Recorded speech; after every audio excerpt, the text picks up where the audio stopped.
om, tante, opa, oma. Lewat program Live Deep Talk with Pastor ini, kita akan belajar tentang Alkitab lebih dalam lagi dan menggunakan bahasa yang lebih santai.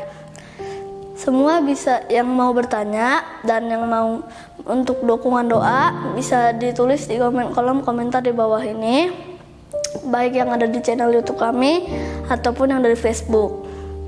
Juga mohon dukungannya dengan mencet like, subscribe, dan tekan tanda loncengnya. Dan jika ada yang ingin mendukung lebih lewat dana, bisa disampaikan lewat nomor rekening di bawah yang tersedia di kolom deskripsi. Lebih dari segalanya, mohon dukungan doanya ya, agar program ini bisa menjadi berkat bagi banyak orang, terlebih menyenangkan hati Tuhan. Terima kasih, Tuhan Yesus memberkati semuanya. Shalom semuanya, selamat malam. Kembali sebelum mulai kita menyembah Tuhan terlebih dahulu. Ku mau seperti-Mu, Yesus, disempurnakan selalu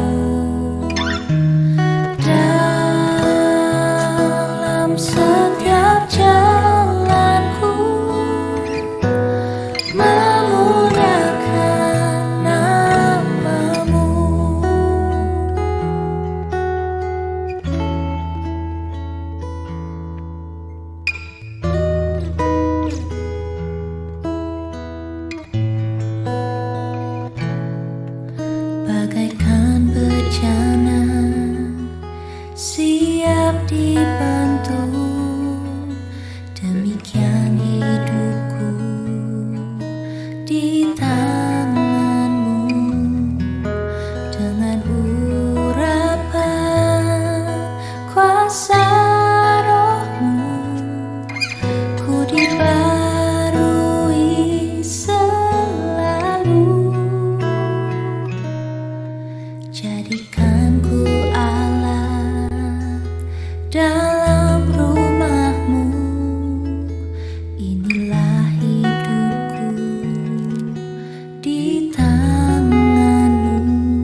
Shalom semuanya, selamat malam.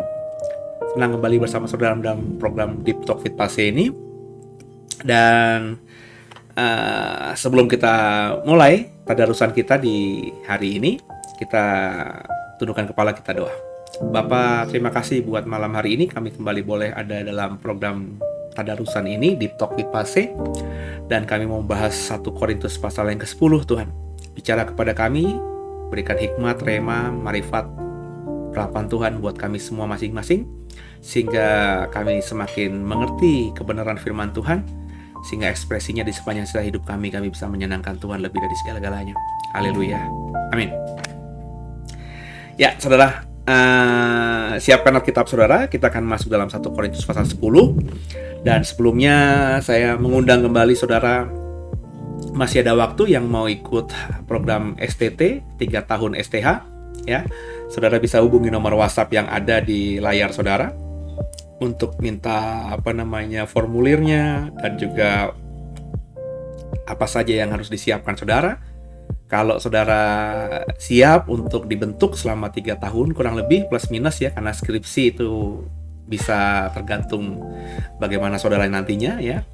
Tapi kalau saudara mau bersama-sama, mau bertumbuh bersama, mau belajar bersama, maka saya undang siapa saja untuk mau belajar bersama dengan kami. Bisa hubungi sekali lagi nomor WhatsApp-nya. Kalau ada kendala soal dana, sekali lagi dana itu nomor kesekian, nanti kita akan bicara dengan saya. Saudara akan bicara dengan saya pasti akan bantu saudara selama saudara mau komitmen belajar bersama kami. Ya, dengan harapan nantinya bekal yang kau dapatkan itu bisa dipakai untuk pelayanan dan tentunya melayani banyak orang untuk menangkan mereka bagi Tuhan gitu ya. Dan saya tunggu ya sampai tanggal 20 pendaftaran ditutup, kita akan mulai kuliah di bulan Juli nantinya. Oke saudara, sebelum kita baca, tentu kita harus buka dulu Alkitab kita. Kita buka ya di dalam 1 Korintus pasal yang ke-10. Nah, ya kita sudah ketemu 1 Korintus pasal 10. Kita akan membaca perikopnya Israel sebagai suatu peringatan. Kita baca sampai ayat yang ke-6 ya. Terlebih dahulu saya coba naikkan sedikit. Oke. Ya, kita baca 1 Korintus pasal 10 ayat 1 sampai dengan ayat ke-6. Sama saya, Israel sebagai suatu peringatan. Aku mau supaya kamu mengetahui, saudara-saudara, bahwa nenek moyang kita semua berada di bawah perlindungan awan, dan bahwa mereka semua telah melintasi laut. Ini tentu konteksnya di padang gurun ya. Jalan di padang gurun di bawah awan, berarti siang-siang itu sejuk gitu ya situasinya, padahal itu di padang gurun. Terpelihara lah mereka ya. Ayat 2. Untuk menjadi pengikut Musa, mereka semua telah dibaptis dalam awan dan di dalam laut. Ya, jadi ini bahasanya Paulus bahwa mereka orang Israel, nenek moyang mereka itu sudah dibaptis untuk menjadi pengikut Musa di bawah awan dan juga di dalam laut. Laut Teberau maksudnya kan, yang terbelah dua itu. Ya. Ayat 3. Mereka semua makan makanan rohani yang sama, dan mereka semua minum minuman rohani yang sama, sebab mereka minum dari batu karang rohani yang mengikuti mereka, dan batu karang itu ialah Kristus. Tapi sesungguh pun demikian, Allah tidak berkenan kepada bagian yang terbesar dari mereka karena mereka ditewaskan di padang gurun. Semuanya ini telah terjadi sebagai contoh bagi kita untuk memperingatkan kita supaya jangan kita menginginkan hal-hal yang jahat seperti yang telah mereka perbuat. Nah, apa yang kau dapatkan dari ayat yang kita baca tadi? Bahwa kata Paulus, meskipun mereka sudah dibaptis di bawah awan dan juga di dalam laut, meskipun mereka makan yang sama, minum yang sama, ya, mereka itu terpelihara di dalam perjalanan mereka di padang gurun itu, tapi dikatakan Allah tidak berkenan pada sebagian besar mereka, sehingga mereka ditewaskan Tuhan di padang gurun. Kenapa demikian, saudara? Karena ini sebagai contoh, kata Paulus di ayat 6 tadi, untuk memperingatkan kita, ya, supaya kita jangan menginginkan hal-hal yang jahat seperti yang mereka perbuat.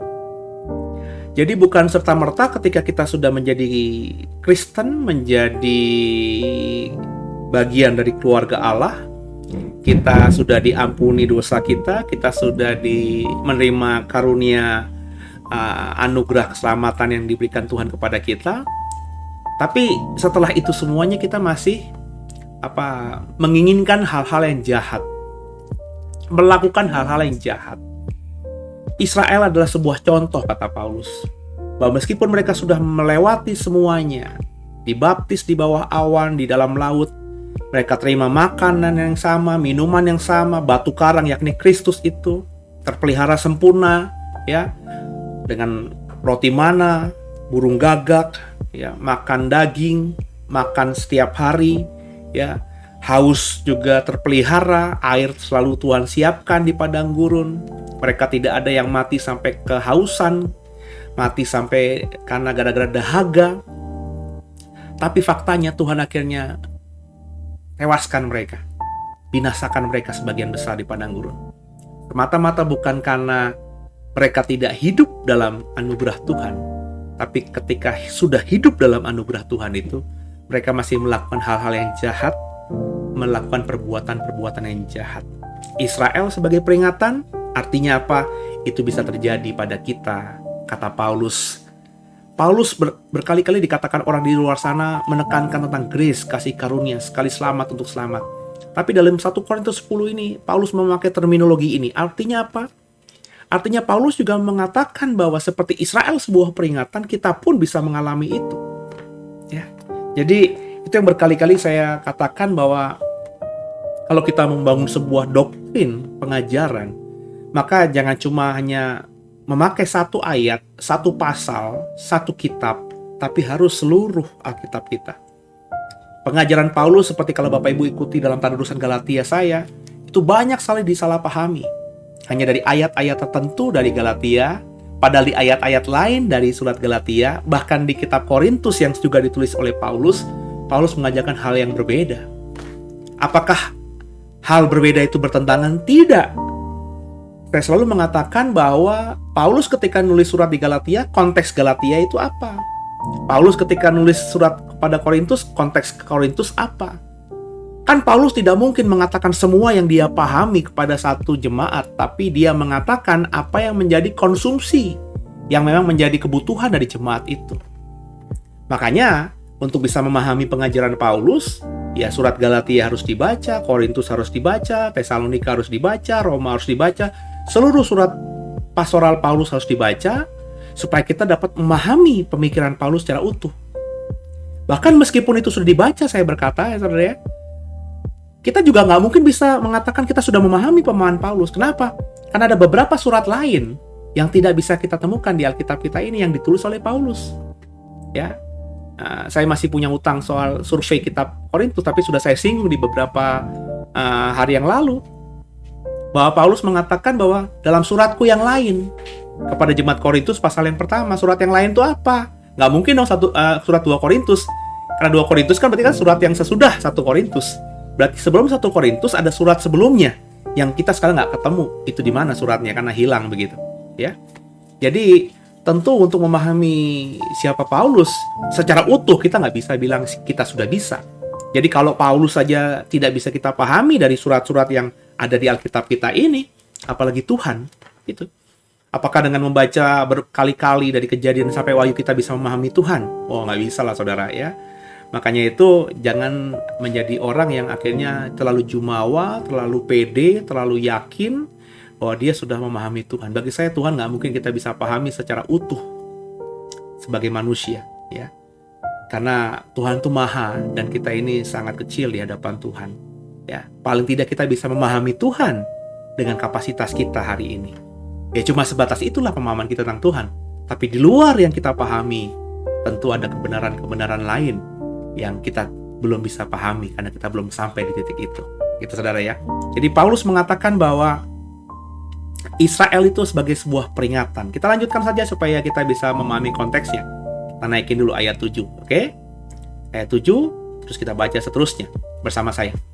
Dan supaya jangan kita menjadi penyembah-penyembah berhala, sama seperti beberapa orang dari mereka, seperti ada tertulis, maka duduklah bangsa itu untuk makan dan minum, dan kemudian bangunlah mereka dan bersukaria. Janganlah kita melakukan percabulan, seperti yang dilakukan oleh beberapa orang dari mereka, sehingga pada suatu hari telah tewas 23.000 orang. Dan janganlah kita mencobai Tuhan, seperti yang dilakukan oleh beberapa orang dari antara mereka, sehingga mereka mati di pagut ular. Inilah contoh-contoh yang disampaikan oleh Paulus dalam konteks Israel sebuah peringatan. Meskipun mereka sudah dipelihara Tuhan luar biasa, tapi mereka masih menyembah berhala. Meskipun mereka sudah dipelihara Tuhan demikian lupa dengan luar biasa, tapi mereka akhirnya masih melakukan perjabulan sehingga 30.000 orang mati. Meskipun mereka sudah dipelihara Tuhan dengan luar biasa, tapi akhirnya beberapa orang dari antara mereka mati di pagut ular. Mereka mati, mereka binasa, mereka mengalami malapetaka. Itu karena kesalahan mereka, bukan karena Tuhan tidak pelihara mereka. Ya. Jadi karena mereka memikirkan hal-hal yang jahat tadi, mereka melakukan hal yang jahat tadi, hingga akhirnya mereka mengalami hal yang disebut malapetaka dan bahkan kebinasaan itu. Akhirnya sebagian besar Israel itu mati di padang gurun. Nggak sampai ke tanah perjanjian, nggak masuk ke tanah perjanjian. Kenapa, saudara? Apakah Tuhan tidak sayang sama mereka? Apakah Tuhan tidak pelihara mereka? Bukan itu isunya. Isunya karena mereka sendiri yang sudah Tuhan pelihara masih memikirkan hal-hal yang jahat. Masih melakukan hal-hal yang jahat. Sehingga akhirnya mereka binasa karena kemauan dan pilihan mereka sendiri.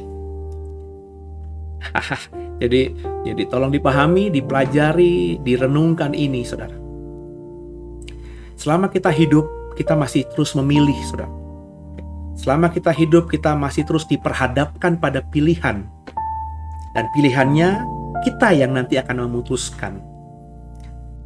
Jadi namanya selalu tersedia pilihan, maka kemungkinan melakukan blunder demi blunder, kesalahan demi kesalahan, itu sangat terbuka lebar. Siapapun saudara. Terlebih tadi kita tidak bisa memahami Tuhan secara utuh. Maka kita bisa salah dalam mengambil keputusan. Dan kalau itu berulang terus kita lakukan, kesalahan demi kesalahan kita lakukan, perbuatan jahat demi perbuatan jahat kita lakukan, pikiran jahat demi pikiran jahat kita selalu pikirkan, maka kita akan binasa seperti orang Israel binasa di padang gurun itu, saudara. Jadi sama-sama sekarang ini kita belajar ya dari apa yang dituliskan oleh Paulus kepada jemaat di Korintus, belajar dari Israel sebagai suatu peringatan ini. Ya, jangan sampai ya kita yang ngakunya sudah Kristen, sudah diampuni dosanya, sudah terima kasih karunia, sudah terima karunia Roh Kudus, sudah melayani Tuhan bahkan. Akhirnya semua itu sia-sia karena pilihan di masa depan yang kita perbuat itu salah. Dan akhirnya kita binasa karena kesalahan kita itu. Ya. Jadi coba dipahami. Ya, saya dalam hal ini tidak sedang menghakimi saudara.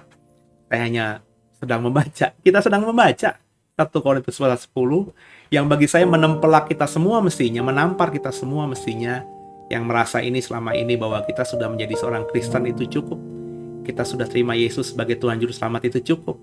Kita sudah beribadah, sudah berjemaat di sebuah gereja itu cukup.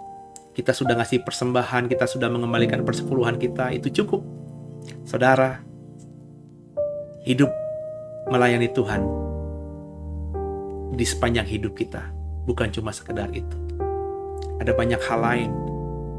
Ya, jangan-jangan kau malah jatuh soal hal-hal yang kecil, hal-hal yang remeh, yang tidak kau anggap selama ini.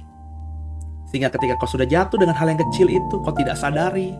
Akhirnya setan yang sudah menguasai kita dalam perkara kecil tadi, berusaha akhirnya menguasai kita dan menjatuhkan kita dengan perkara yang besar.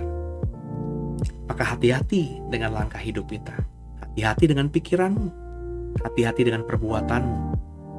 Karena Israel sebagai peringatan, kata Paulus, itu binasa di padang gurun karena pikiran dan perbuatan mereka yang tidak mencerminkan iman mereka kepada Tuhan. Iman dan perbuatan tidak sejalan. Tanpa perbuatan, iman mati.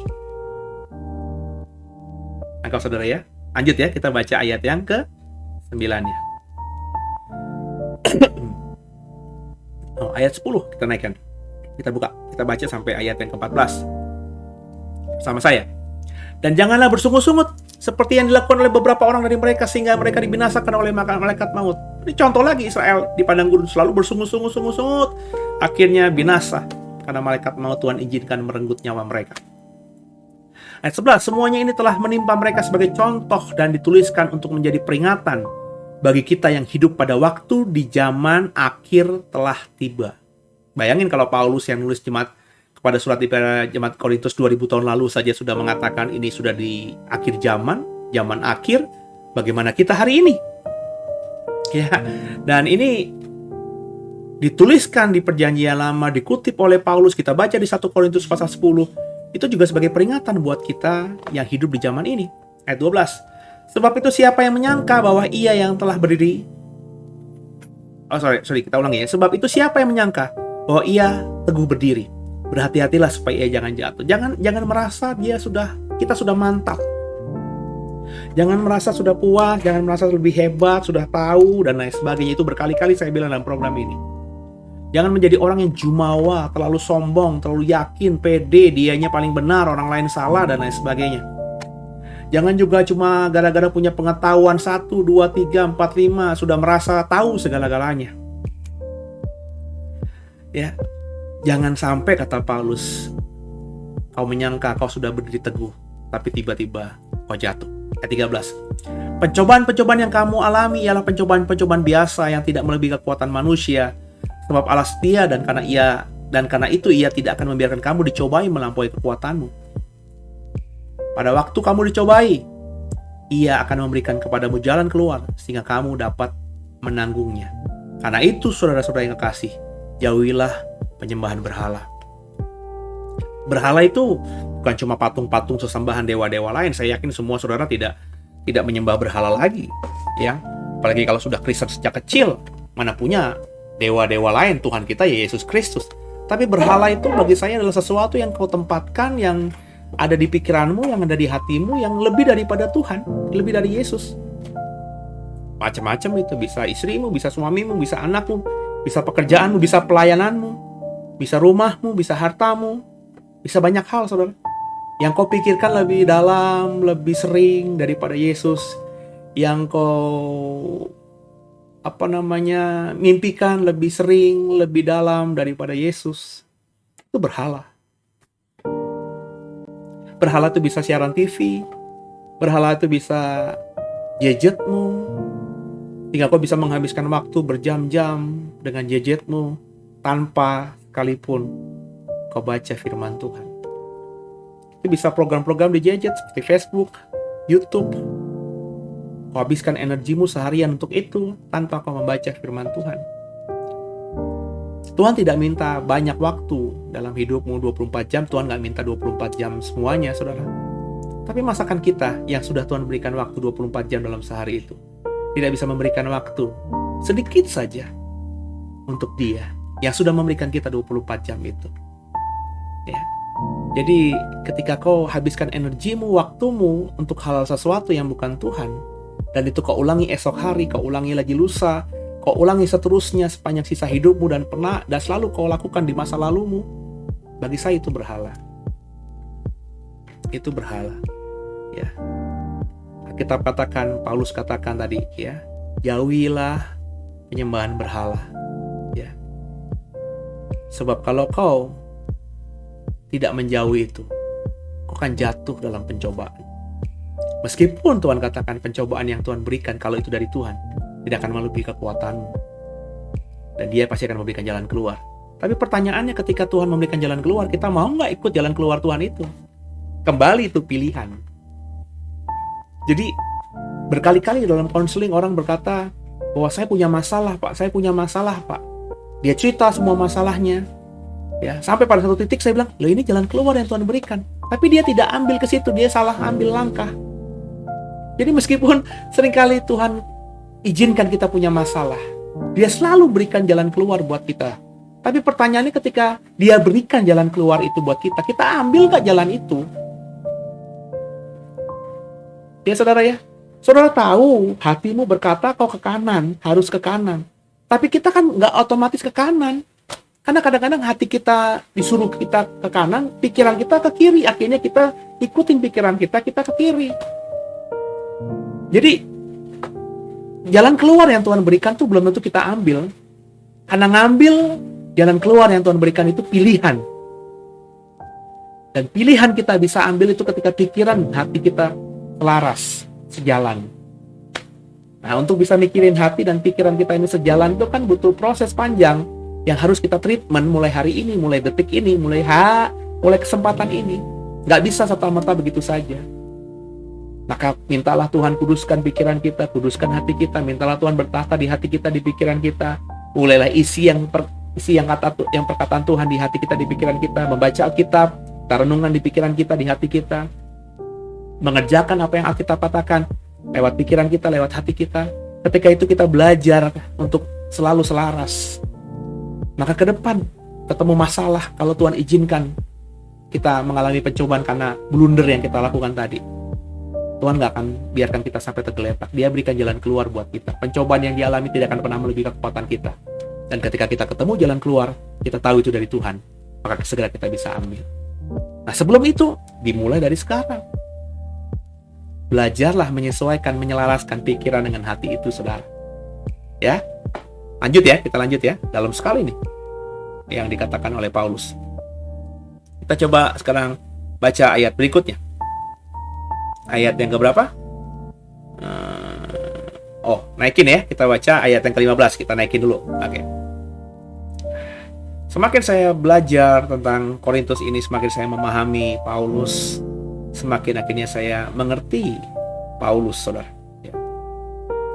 Ayat 15. Tinggian, kita turunin, saudara ya. Oke, coba muncul nggak ayat 15? Iya. Bersama saya sampai ayat yang ke-18. Aku berbicara kepadamu sebagai orang-orang yang bijaksana. Pertimbangkanlah sendiri apa yang aku katakan. Bukan kecauan pengucapan syukur yang atasnya kita mengucap syukur adalah persekutuan dengan darah Yesus. Bukankah roti yang kita pecah-pecahkan adalah persekutuan juga dengan tubuh Kristus? Karena roti adalah satu, maka kita sekalipun banyak adalah satu tubuh. Karena kita semua mendapat bagian dalam roti yang satu itu. Perhatikanlah bangsa Israel menurut daging. Bukankah mereka yang makan apa yang dipersembahkan mendapat bagian dalam pelayanan mezbah? Apakah yang kumaksudkan dengan perkataan ini? Bahwa persembahan berhala adalah sesuatu? Atau bahwa berhala adalah sesuatu? Jadi yang dikatakan Paulus di sini mengajarkan kepada kita, saudara, bahwa meskipun kita ini berbeda ya, tapi kita ini kan makan cawan pengucapan syukur yang sama, yakni persekutuan dengan darah Yesus. Kita minum juga kita makan roti yang dipecah-pecahkan sebagai persekutuan dengan tubuh Kristus lewat perjamuan kudus. Makanya dalam perjamuan kudus itu Bapak Ibu harus punya iman bahwa itu adalah persekutuan kita dengan tubuh. Koinonia. Dalam konteks Korintus ini adalah ya sama seperti persetubuhan antara laki-laki dan perempuan. Menyatu, manunggaling. Ketika kita perjamuan kudus, makan tubuh Yesus, kita imani sungguh kita menyatu dengan tubuh Yesus. Ketika kita minum darah Yesus, kita imani sungguh kita menyatu dengan darah Yesus. Sehingga kita satu dalam Tuhan. Ya. Tapi meskipun satu dalam Tuhan, ya, ayat yang ke-18 tadi, perhatikan kembali Israel sebagai suatu peringatan. Ya, bukankah mereka makan apa yang dipersembahkan? Bukankah perhatikan masih menurut daging. Bukankah mereka yang makan apa yang dipersembahkan mendapat bagian dalam pelayanan mezbah? Israel tuh makan yang sama juga. Ya, roti, mana di padang gurun, minum air yang sama. Tapi perhatikan sesuatu. Kata Paulus di ayat 19, perhatikan apa yang kumaksudkan perkataan itu. Bahwa persembahan berhala adalah sesuatu atau berhala adalah sesuatu. Ya, kita naikin ayat 20 supaya kita mengerti. Oke. Ayat 20-nya. Bukan. Apa yang kumaksudkan ialah bahwa persembahan mereka adalah persembahan kepada roh-roh jahat, bukan kepada Allah. Dan aku tidak mau bahwa kamu bersekutu dengan roh-roh jahat. Kamu tidak dapat minum dari cawan Tuhan dan juga cawan roh jahat. Kamu tidak dapat mendapat bagian dalam perjamuan Tuhan dan juga dalam perjamuan roh jahat. Atau maukah kita membangkitkan cemburu Tuhan? Apakah kita lebih kuat daripada dia? Ayat 23. Segala sesuatu diperbolehkan, benar, tapi bukan segala sesuatu berguna. Segala sesuatu diperbolehkan, benar, tapi bukan segala sesuatu membangun. Jangan seorang pun yang mencari keuntungan sendiri, tapi hendaklah tiap-tiap orang mencari keuntungan orang lain. Jadi intinya saudara, bukan masalah berhala atau persembahan berhala itu, tapi kitanya loh. Sebab meskipun kita menyatu dengan tubuh Yesus, minum darah Yesus, makan darah Yesus, ya, makan daging Yesus dalam perjamuan kudus yang kita imani, maksud saya, ya. Tapi kalau kita melakukannya dengan jahat, melakukannya dengan tidak benar, ya, meskipun kita dalam persekutuan perjamuan kudus yang sama, tapi dalam komunitas yang sama itu kita melakukan sesuatu yang nggak benar, ya, maka itu jahat di mata Tuhan. Satu sisi kita menyatu dengan tubuh darahnya, tapi juga menyatu dengan roh-roh jahat. Bersekutu dengan Tuhan, tapi juga bersekutu dengan roh jahat. Melakukan persekutuan dengan koinonia, dengan tubuh darah Yesus, tapi juga satu sisi melakukan koinonia, persekutuan dengan hal yang jahat tadi. Kita nggak bisa begitu, saudara. Makanya ini yang sering kali saya bilang, saudara, ya, mesti diajar yang benar. Saya orang yang sangat percaya perjamuan kudus itu mendapat yang dengan ketika kita imani ada mujizat, ada kuasa Tuhan. Sarana mujizat Tuhan tunjukkan lewat perjamuan kudus. Tapi kita harus sadar dulu, kita harus hidup yang benar, kita harus hidup yang sungguh, mengimani yang sungguh. Tapi banyak orang yang percaya hal itu juga, bahwa perjamuan kudus itu bisa mendatangkan mujizat, hanya semata-mata pemahamannya itu. Jadi ke gereja cari perjamuan kudus, ke gereja ngambilin roti dan anggur, dibawa pulang sebanyak-banyaknya, tanpa mikirin yang lain. Kadang-kadang saya sedih, saudara. Saya sedih jujur aja, saudara. Ya. Terutama dulu waktu di gereja lama. Ya. Gereja memang menyiapkan itu roti dan anggur. Tapi banyak orang langsung masukin dalam kantong kresek sebanyak-banyaknya. Nggak peduli orang lain. Nggak mikirin tuh apakah persediaan hari itu tuh cukup apa tidak. Jangan-jangan belum dikirim dari pusat. Jangan-jangan tinggal beberapa baki saja. Sedangkan ketika kau datang, setengah baki sendiri kau masukkan dalam kantong kresekmu. Nggak mikirin orang yang lain, yang juga mau bersekutu dengan tubuh darah Yesus di perjamuan kudus di sesi-sesi berikutnya, sesi ibadah berikutnya. Nggak pikirin itu. Ya. Saya masih mendapati juga di The Way, ya, ada orang ngambil begitu aja. Banyak, cukup banyak juga. Saya sih nggak ngelarang, saudara. Cuma kalau saya ya, dari dulu ketika bahkan di gereja lama itu, ya perjamuan kudus sebutuhnya aja. Dari dulu saya mengimani tidak harus tiap hari saya perjamuan kudus. Ya, saya sudah punya pemahaman sejak di gereja lama itu bahwa perjamuan kudus itu di hari Tuhan cukup. Imani memecahkan roti di hari Tuhan cukup, di hari Minggu cukup. Maka ya saya tidak bawanya, kecuali ya saya sedang dalam kondisi drop, sakit misalnya.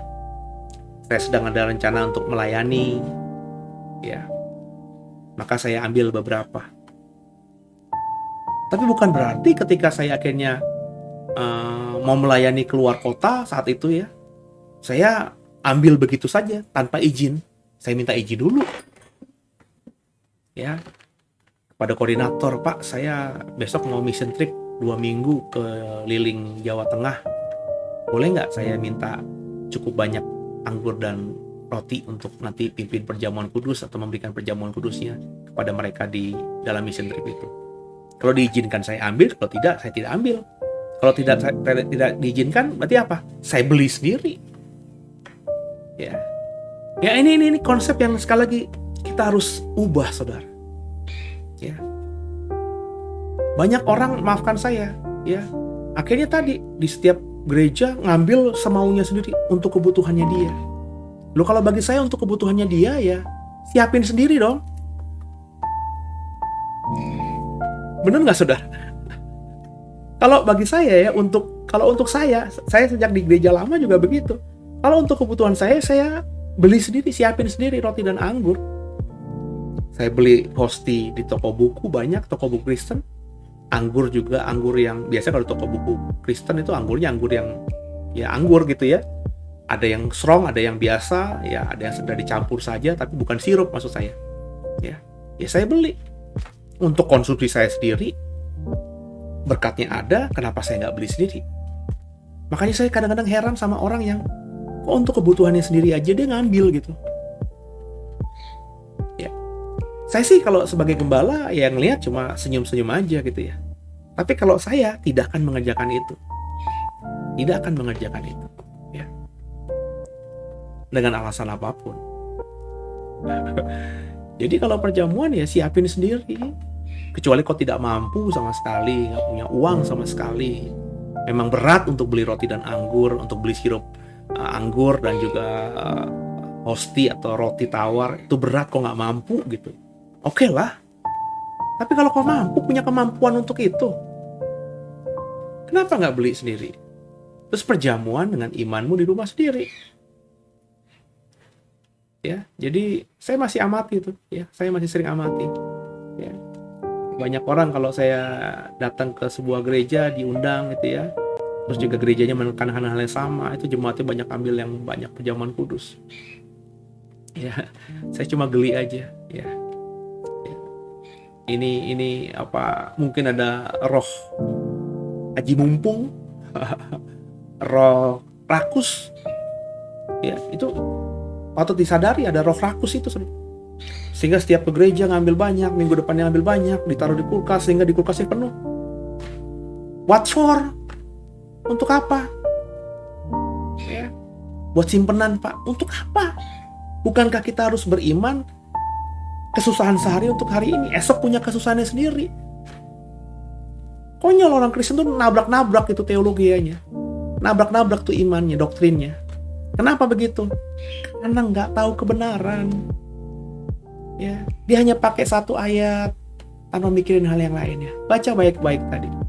Rupanya bisa kita satu sisi menyatu dengan tubuh darah Yesus, tapi menyatu juga dengan roh jahat. Jika ketika kita perjamuan itu memang kita mementingkan kedagingan kita, ego kita, tanpa mikirin yang lain seperti contoh-contoh saya tadi. Ya, jadi ayo sama-sama saudara, ya, kita belajar. Semua boleh dilakukan, tapi belum tentu semuanya baik, belum tentu semuanya membangun. Ayat 24, jangan seorang pun yang mencari keuntungan sendiri, tapi hendaklah tiap-tiap orang mencari keuntungan orang lain. Jadi mikirin orang lain. Ya, saya yakin beberapa saudara masih ada yang ikut program ini, simpati dengan program ini, diberkati dengan program ini, tapi masih di gereja tempat saya yang lama ya. Jadi jangan sampai kau ambil banyak-banyak tanpa mikirin orang lain. Kau mencari keuntungan buat dirimu sendiri, bukan buat orang lain. Ya, jahat orang seperti itu. Ya. Orang seperti itu berarti juga belum hidup sama Tuhan, karena masih egonya, dagingnya masih kuat sekali. Kita lanjutkan ya, ayat 25-nya. Kita naikin dulu supaya bisa bagus. Oke. Ayat 25. Oke. Bersama saya ayat 25 ya. Kamu boleh makan segala sesuatu yang dijual di pasar daging tanpa mengadakan pemeriksaan karena keberatan-keberatan hati nurani. Karena bumi segala isinya adalah milik Tuhan. Kalau kamu diundang makan oleh seorang yang tidak percaya dan undangan itu kamu terima, makanlah apa saja yang dihidangkan kepadamu tanpa mengadakan pemeriksaan karena keberatan-keberatan hati nurani. Tapi kalau seorang berkata kepadamu itu persembahan berhala, jangan kamu memakannya. Oleh karena dia yang mengatakan hal itu kepadamu dan karena keberatan-keberatan hati nurani. Saya naikin dulu ya, supaya agak jelas ya. Nah, jangan sampai nanti kita salah dalam membaca ini ya. Ayat 29 kita baca ya. Yang aku maksudkan ialah dengan keberatan-keberatan bukanlah keberatan-keberatan hati nuranimu sendiri, tapi keberatan-keberatan hati nurani orang lain itu. Mungkin ada orang yang berkata, mengapa kebebasanku harus ditentukan oleh keberatan-keberatan hati nurani orang lain? Saudara. Jadi maksudnya kata Paulus, kalau kamu diundang oleh orang-orang yang tidak seiman, makanlah. Dan ketika disiapkan semua makan minum di situ dan tuan rumahnya bilang, silakan makan dan minum, maka makanlah tanpa memeriksa hati nurani, ya. Keberatan hati nurani. Tapi kalau ketika kita dipersilahkan, terus ada orang yang bilang sama kita, ngomongin kita itu persembahan yang sudah diberikan kepada berhala, maka jangan makan. Kenapa? Orang itu keberatan hati nuraninya. Supaya nggak jadi batu sandungan bagi orang itu, jangan makan. Tapi kalau kita nggak tahu dan tidak ada yang memberitahu, ya kita nggak usah periksa. Terus kita nanya sama yang tuan rumah, ini apa ya? Ini udah dikasih persembahan kepada berhala ya? Ini apa ya? Ini haram ya? Ini ada apa? Nggak usah, saudara. Sebab tadi, ya, kalau kita membaca pengajaran Paulus, ya yang masuk itu, yang najis itu bukan yang masuk, tapi yang keluar. Dan makanan, kalau kita ingat pembahasan kita di pasal sebelumnya, ya, kita makan nggak membuat kita semakin dekat dengan Tuhan, kita tidak makan tidak membuat kita semakin jauh dari Tuhan. Jadi, kalau memang dipersilahkan, kita diundang di rumah orang, dipersilahkan makan, ya sudah, makan saja, ya, dengan ucapan syukur. Ya. Nggak usah memikirkan, ya, mengadakan pemeriksaan karena keberatan hati nurani. Karena kalau kita tadi tarik poinnya, keberatan hati nurani itu, keberatan hati nurani bukan hati nurani kita, tapi hati nurani orang lain. Ya. Jadi kalau kita misalnya, nih makannya gimana? Ya sudah, jangan dimakan. Tapi jangan tidak dimakan terus melukai hati orang lain itu, menjadi batu sandungan. Ini ada darahnya ya? Kok masih makan darah sih? Darah kan itu ada nyawa, itu dosa. Ya nggak usah gitu. Ketika kita tahu ini kayaknya ada darah, kita yang tidak makan darah, ya udah nggak usah makan yang itu, makan yang lain saja. Tapi kalau kita tidak tahu, ya, dan memang kita tidak tahu gitu ya, ya makan saja udah. Tapi kalau dibisikin sama orang lain yang memberitahu kita, ya, Pak Pendeta, itu yang itu saksangnya ada darahnya tuh ya. Oh iya, makasih ya. Maka kita jangan makan. Kenapa? Orang itu memberitahu kita bahwa itu ada darahnya. Jangan-jangan kalau kita makan, orang itu jadi batu sandungan. Wih, pendeta kok makan darah? Ya udah, kita nggak usah makan darah.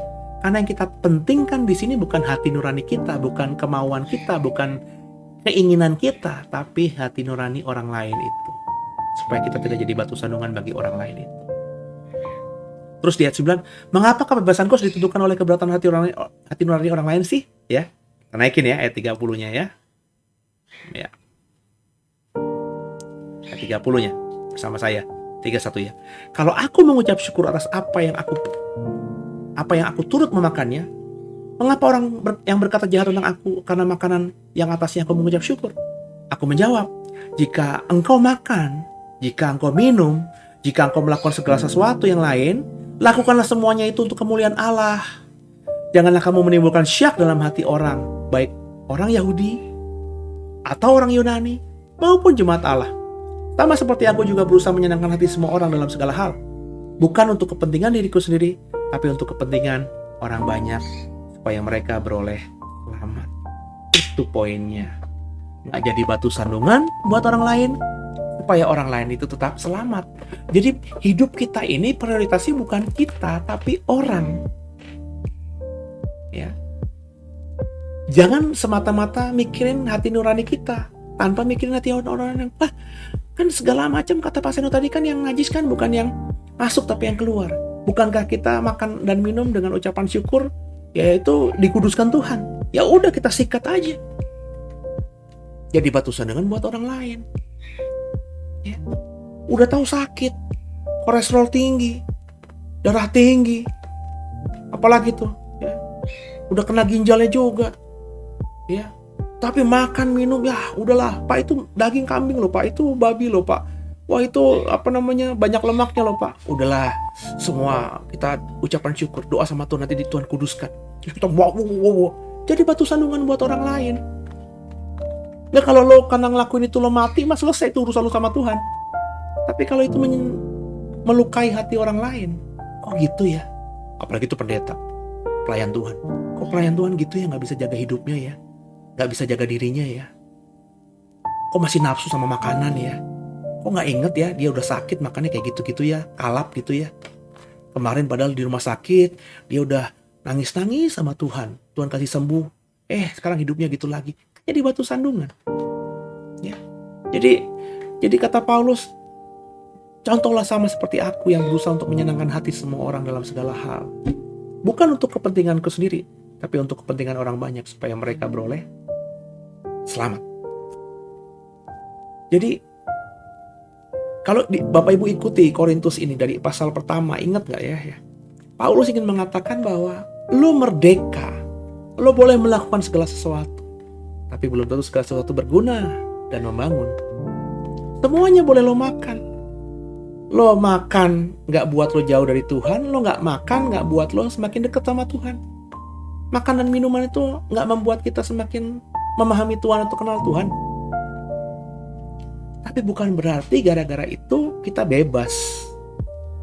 Kenapa? Karena ada orang di sekitar kita yang punya hati nurani, ya, yang bisa akhirnya tersandung. Kita jadi batu sandungan buat dia, syak buat dia. Dia akhirnya mundur imannya, kecewa ngeliat orang Kristen kok begitu, dan akhirnya dia binasa. Kalau dia binasa karena perbuatan kita, bukankah kita berdosa di hadapan Tuhan? Makanya di beberapa pasal sampai pasal 10 ini, jadi batu sandungan, jadi batu sandungan, jadi batu sandungan. Itulah dosa yang paling sering dilakukan oleh orang Kristen. Berbuat sesuatu tanpa mikirin orang banyak. Berbuat sesuatu tanpa mikirin orang lain. Berbuat sesuatu tanpa mempertimbangkan hati nurani orang lain. Meskipun kita lakukan itu nggak salah, kita lakukan itu benar dan baik, tapi kalau melukai hati orang lain, itu dosa. Jadi kita belajar banyak ya hari ini ya. Jadi belajarlah untuk punya hati yang berempati, punya hati yang tidak semata memikirkan hatinya, kemauannya sendiri, tapi juga hatinya orang lain, hati nuraninya orang lain. Ya. Seperti saya nih, ya. Saya kalau tadi saya kasih contoh, kalau diajak makan babi, terus mayoritas teman-teman saya itu nggak makan babi, ya ada di restoran yang misalnya sama-sama bisa beli makan babi atau tidak, saya akan memilih untuk tidak makan makanan yang mengandung babi tadi. Kenapa? Bisa jadi batu sandungan buat orang lain. Ya. Jadi belajarlah memposisikan diri. Jadi hidup itu bagi saya seni. Ya. Kita bisa hidup di dunia ini itu seberapa baik kita bisa memposisikan diri. Paulus berkali-kali bilang, kalau aku berada di kerumunan orang yang hidup di bawah hukum Taurat, meskipun aku tidak hidup di bawah hukum Taurat, tapi aku menghormati mereka. Kalau aku berada di orang yang tidak hidup dalam hukum Taurat, meskipun aku tidak hidup dalam hukum Taurat, tapi aku hidup dalam hukumnya Allah, maka aku juga menghormati, memposisikan diri dengan baik, dengan bijak di depan orang yang tidak hidup takut akan hukum Taurat. Kalau aku di tengah orang Yahudi, orang bersunat, ya aku memposisikan diri seperti mereka, supaya aku bisa diterima oleh mereka, supaya aku bisa menangkan mereka, menginjili mereka. Tapi kalau aku di posisi orang yang tidak bersunat, orang Yunani, aku seperti mereka juga, supaya mereka tidak jadi batu sandungan. Aku tidak jadi batu sandungan buat mereka, dan mereka bisa terima aku. Ya, itu kan seni. Dan bagi saya itu hidup tuh seni, memposisikan diri. Kita nggak bisa, loh gue begini, ya gue dari kecil udah begini, karakter gue begini, logat gue begini, bahasa gue begini, ya gue harus begini. Enggak, kita harus bisa beradaptasi dimanapun kita berada. Ya, saya kalau ngomong cablak gitu, ya gue lu. Tapi kalau khotbah juga memposisikan diri. Kalau di khotbah di The Way, ya karena saya sudah menjelaskan siapa saya, ya terus orang-orang di The Way yang datang ibadah di The Way ya kayaknya mengerti, dan kalau kita ngobrol juga gue lu, jadi kadang-kadang keceplosan gitu ya, dan memang itu saya. Tapi kalau saya khotbah di Jawa, saya nggak pernah pakai kata gue lu. Saya berusaha untuk berbahasa yang halus mungkin, karena saya tahu audiensnya, jemaatnya orang Jawa. Jadi saya berusaha berubah. Saya dulu ngomongnya cepat, saya berusaha ngomong pelan, ya temponya cepat. Saya kalau ngomong tuh temponya cepat. Ya, tapi sekarang saya belajar sejak saya sadar saya jadi hamba Tuhan, mau khotbah di depan banyak orang, mengatur tempo, ya itu susahnya minta ampun. Dialek saya dulu dialek yang Betawi bener, saya belajar untuk lebih umum begitu supaya bisa didengar oleh orang lain. Itu belajar, ya, memposisikan diri ketemu sama orang yang lebih tua seperti apa, yang lebih muda seperti apa, bertemu dengan orang yang berpendidikan seperti apa, orang yang tidak berpendidikan seperti apa. Itu kan seni, saudara. Dan percayalah saya, orang yang menguasai seni dalam memposisikan diri akan menjadi orang yang berhasil di hidup ini. Dan itu bukan kata dunia, itu kata Alkitab, terutama dari apa yang kita pelajari dari sosok yang namanya Paulus yang kita ketemu di pasal 10 1 Korintus ini. Jadi saudara, belajarlah memposisikan diri dengan tepat, dengan bijak. Berkali saya bilang cerdik seperti ular, tulus seperti merpati. Kita punya prinsip iman kepada Tuhan gak boleh digoyahkan. Tapi kalau memposisikan diri supaya tidak jadi batu sandungan dan bisa diterima oleh orang banyak, kita harus bisa beradaptasi. Selalu saya katakan konten tidak boleh berubah, tapi kontainernya bisa berubah. Kita mau memberikan nasi goreng kepada orang lain. Ketika orang itu tidak jauh dari kita, nasi gorengnya kita bungkus pakai kertas kertas bungkus ya biasa aja. Tapi ketika kita memberikan itu kepada orang yang agak jauh, mungkin ditaruh di styrofoam. Mungkin kalau kita mau berikan nasi goreng itu kepada orang yang kedudukannya jauh lebih tinggi, mungkin di packaging dalam bentuk box yang lebih bagus lagi. Itu kan penyesuaian saja supaya pemberian kita kepada orang itu diterima dengan tangan terbuka, ya, sesuai dengan sikonnya mereka. Kontennya nggak berubah, nasi goreng, tapi kontainernya berubah. Dan kontainer harus menyesuaikan. Kalau kita beliin box yang bagus, terus kita kasih, maafkan saya, kepada orang-orang di pinggir jalan segitu, gitu kan ya. Box yang bagus itu nggak mereka perhatikan, ya mereka makan aja. Jadi buat apa kasih box yang bagus kepada mereka? Toh kontennya sama nasi goreng, ya dibungkus aja rapi pakai bungkus seperti kita beli nasi goreng di pinggir jalan itu. Kertas apa tuh namanya? Ya kertas seperti itu yang rapi begitu. Tapi kalau kita kasih itu kepada pejabat tinggi, nggak dimakan, dibuang. Kurang ajar ngasih gue kayak gini. Olah di box yang bagus, packagingnya bagus. Kan begitu, ya. Jadi Kristen juga seperti itu. Iman kita kepada Kristus nggak boleh berubah. Tapi kita harus menyesuaikan diri kontainer kita. Ya. Jangan ketemu sama orang yang beda agama. Mayoritas teman-teman kita bukan beda agama. Terus, shalom, Yesus berkati kamu luar biasa. Ya nggak usah begitu. Tapi kontainernya dirubah. Ya. Bahasanya dirubah gitu ya. Assalamualaikum, waalaikumsalam, kenapa enggak?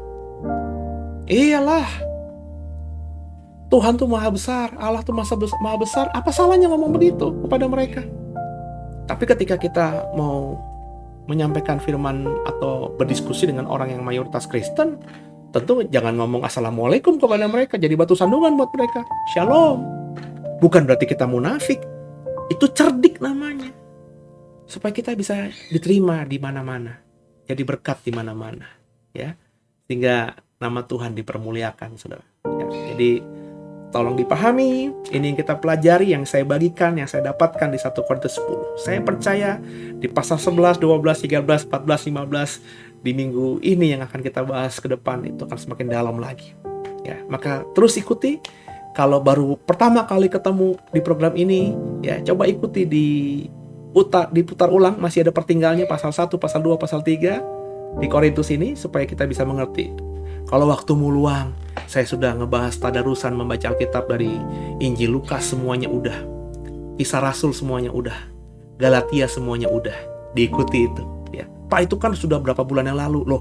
Firman Tuhan itu yang kita baca, kita sharingkan itu sifatnya kekal. Jadi nggak mungkin ketinggalan zaman, gitu ya. Yuk, sama-sama kita belajar, yang diberkati lewat program ini. sharingkan program ini kepada yang lainnya supaya banyak orang yang di luar sana yang nggak tahu jadi tahu dan akhirnya ikut diberkati juga. Saya berharap sungguh Bapak Ibu kasih like ya sebanyak mungkin ya di dalam program yang kau diberkati ini ya. Terus yang belum subscribe di subscribe supaya jadi langganan begitu. Terus kasih notifikasi sehingga ketika kita upload program baru di channel YouTube The Warriors ini Bapak Ibu dapat ting gitu ya, ada pemberitahuannya sehingga kita bisa tidak ketinggalan gitu ya. Dan terus terutama dukung doa supaya program ini semakin jadi berkat. Dan kalau Bapak Ibu ada berkat lebih, ingin menabur, ingin mendukung, mensupport pelayanan digital ministry The Warriors ini, ingin jadi sahabat kami lebih lagi gitu ya, silakan menabur di nomor rekening yang tersedia. Dan semua yang kami terima lewat persembahan Bapak Ibu akan kita gunakan untuk mengupgrade ya, sehingga di program-program berikutnya jadi tampilan yang lebih bagus dan lain sebagainya ya.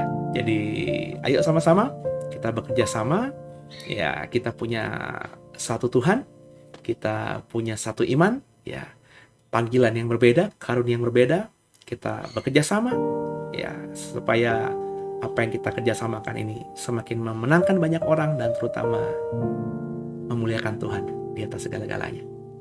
Terima kasih yang sudah kasih komen, dan besok kembali kita bersama di program Deep Talk with Pase, tadarusan di pasal yang ke-11 kita ya saudara ya. Jadi kita tundukkan kepala sebelum kita akhiri, kita doa. Makasih Tuhan buat malam hari ini. Kami bersyukur bahwa kami sudah selesai di 1 Korintus 10 ini. Doa kami Tuhan Yesus, ampuni salah dosa kami, berkati Indonesia, berkati bangsa negara kami, pemerintah kami, berkati semua gereja-Mu Tuhan, berkati The Way, berkati pelayanan digital ministry kami ini, sehingga semua yang kami kerjakan ini bisa semakin berdampak.